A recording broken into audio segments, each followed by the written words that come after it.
In this session, I want to create or to grade a pond. We'll use this polyline that we created to create that pond from. So this is where we start. We'll be mostly utilizing the grading tool here at the Create Design panel, and we'll also use feature line because feature lines go together with grading tools. All right, so we have a polyline here which is closed, representing the inner perimeter of the upper edge of our lagoon. So what we want to do is to convert this object into a feature line. Then from there we can grade that feature line so that we get a proper lagoon. So let's start. Let's convert this object into a feature line. We go to the feature line command up there. We click on create feature lines from objects. There we are presented with a wizard for creating a feature line, and up here we are prompted to select a site. We can select a site or we can choose not to. For now, let's go with the default. And then the name, it will be feature line number 1, as you can see. And then the style is the basic feature line style. The layer is that layer. And we want to erase the existing geometry, the polyline that is existing here. And we want to assign elevations to the feature line that is created. So once that is okay, you click OK there. So here, as you can see, I put some spot elevations on the existing ground to see what is happening around. Here, it's very small, but it's 1758.83. This 1758.98. So this is the existing ground around the lagoon. And therefore selected an elevation of 1758.5 to begin with. All right. So we are now getting the elevations from existing surface. As you can see, there's an option here to get the elevations of the feature line from the surface. That is a possibility, but for us, we are assigning the lagoon or this feature line that we are creating.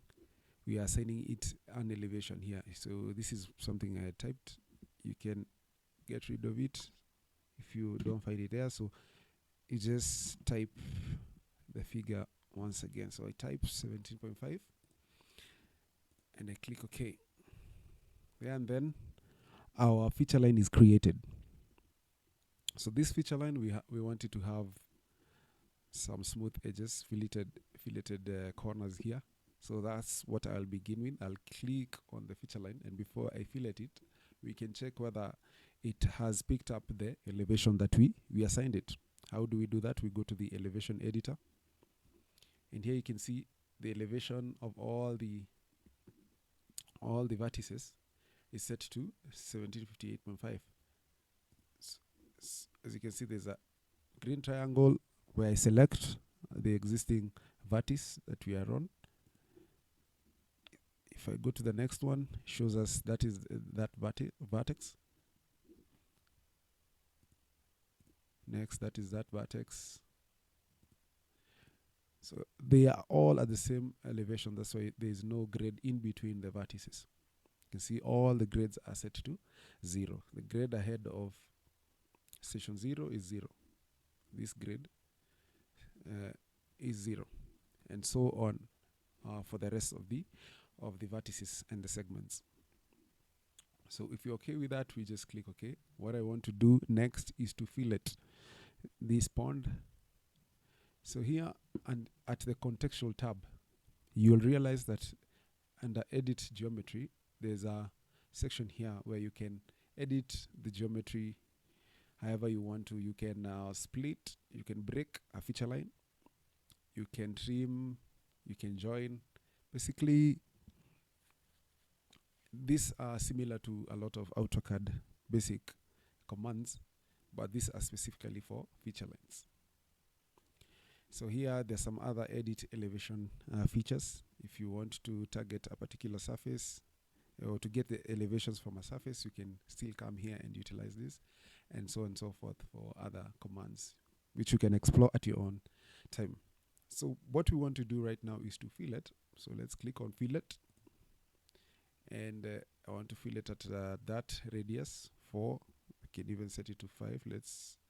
For you to set the radius, you just click on the radius, or you type R. You can click on the radius there, and you set whatever radius you want for the fillet.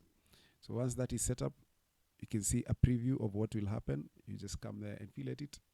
Come there, fillet all the corners, and you click enter.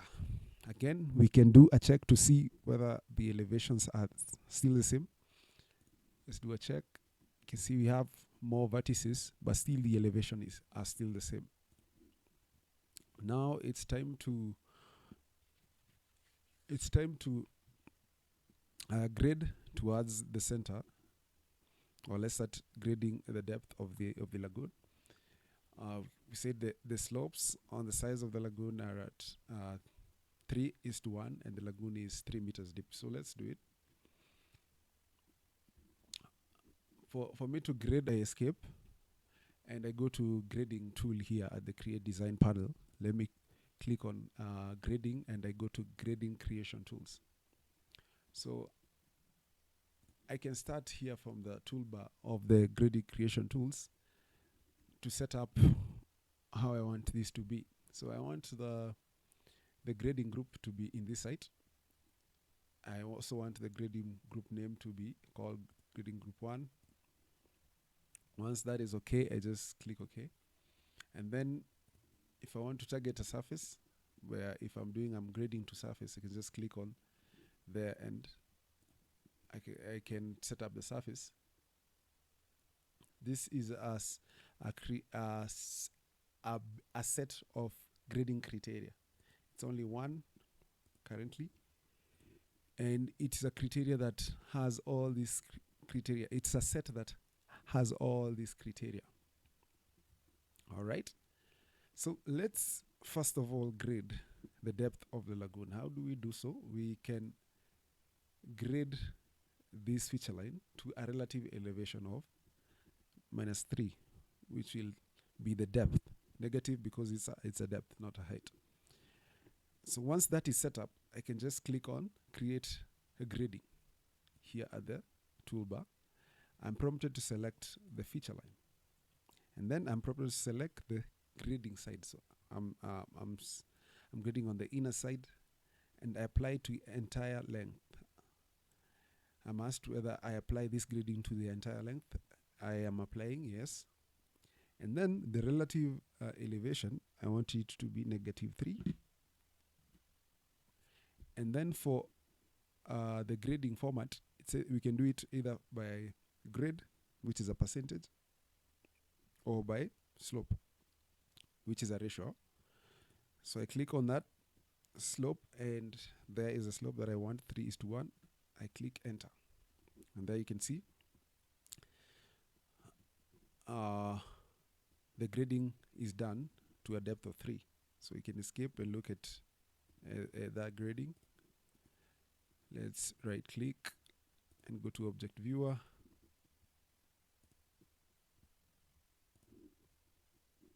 There you can see. So the bottom is not filled. We will fill that bottom. Right now it's hollow.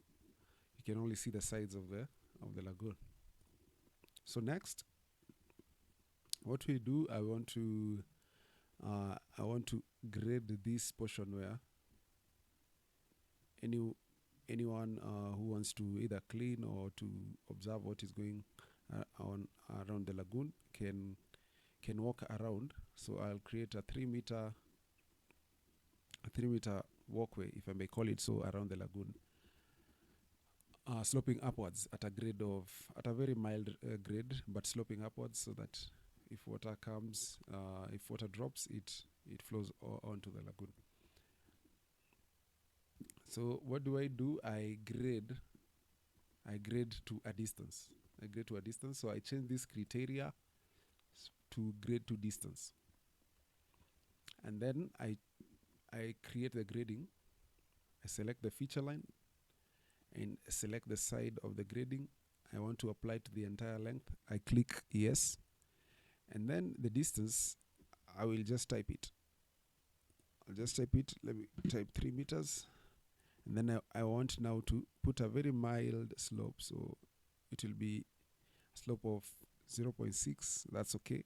You can type it, or if you want, you can go with the default that is 0.6. Let me go with the default of 0.6%. So that means it is sloping upwards. All right. We see it's populated again. We can observe again this object, how the grading is panning out. It's very simple. Can you see it's panning out very well, sloping upwards. And now the next thing is to grade to the surface. I want to grade to surface. I create grading here. I click on the feature line that is on the extreme outer side, and I want to apply the grading to the entire length. I click yes. And then I'll be asked for the cut format. What do I want my cut to be? So let me slope this cut at a rate of 3:1. That is okay. And then for my fill format, what is the slope that I want? I just click on fill, and then I click 4:1 again. So there we go. This is a relatively flat area, so even grading to next to the surface is not a lot of cut, neither is it a lot of fill. As you can see, it's just very close to the surface. Let's check out the grading again. So let's pick these 3 gradings and right click and go to object viewer. And now we can see again what's happening here.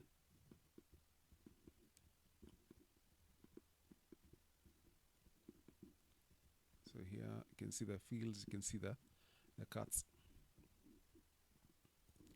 Now what's remaining is very simple. It's just to put the infill, the ground here, the bottom of the lagoon, which is pretty simple. We go to the grading creation toolbar, and then we go to create infill there. I just click there, and the infill is created. So right now, if I'm to check everything here, and I go to object viewer to see how this looks like, you can see we also have a base.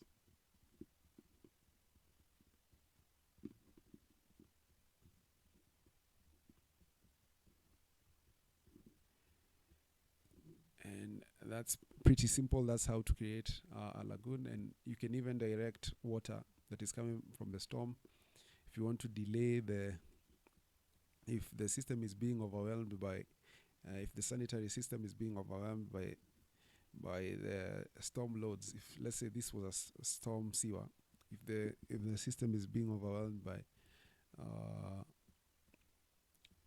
the storm loads, you can also direct some water to the lagoon so that the runoff is reduced. The discharge rate is reduced. At least some is held here for some time as the storm is going on, and you reduce the runoff going downstream. And that's how you do a lagoon or a pond, and in Civil 3D using the grading tools quite simply.